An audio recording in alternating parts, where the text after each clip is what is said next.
High, office থেকে ফেরার পথে ছেলের জন্য নিয়ে নিলাম স্ট্রবেরি। আজিকরের সামনেই বিক্রি হচ্ছিল।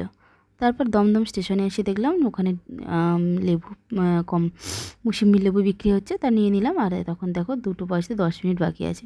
আমি 2টোর মধ্যেই বাড়ি পৌঁছে যাই। ওখান থেকে তো 1টার সময় ছাড়ে।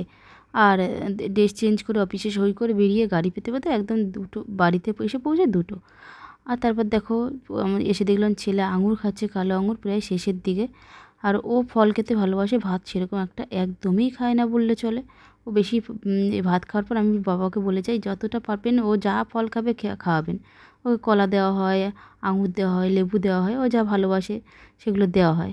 তারপরে আমি নিয়ে গেলাম, বসে পড়লাম ভাত খেতে। মা রান্না করে রেখেছিল আমার জন্য, যেহেতু আমি তেল মশলা খাই না, তাই আমার জন্য ডালের বড়া, পাঁপড় আর একটু ডাল করে রেখেছিল।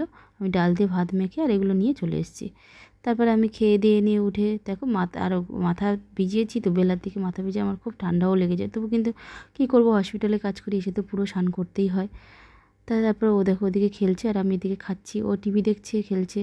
তারপর নিয়ে বসে গেলাম টক দই। আর এইটা একদম আমার অপছন্দের জিনিস, তবুও খাই বাধ্য হয়ে, যে খেতে হবে তাই খাই। খেলে আবার কী বলতো, স্কিনটাও ভালো থাকে, কিন্তু আমার পছন্দ না। এদিকে ডাক্তারও আমাকে বলেছে টক দই খেতে সবসময়। তা খাই, খেতে ভালো না বাসলে খাই। ছেলেকেও বলি একটু ওদের খেতে চায় না, ওরও পছন্দ না। অনেকে ভালোবেসেই খায়, আমার দিদিরাই ভালোবেসে খায়। তা আজকে মিনি ব্লগটা কেমন লাগলো অবশ্যই কমেন্ট করে জানিও। টাটা।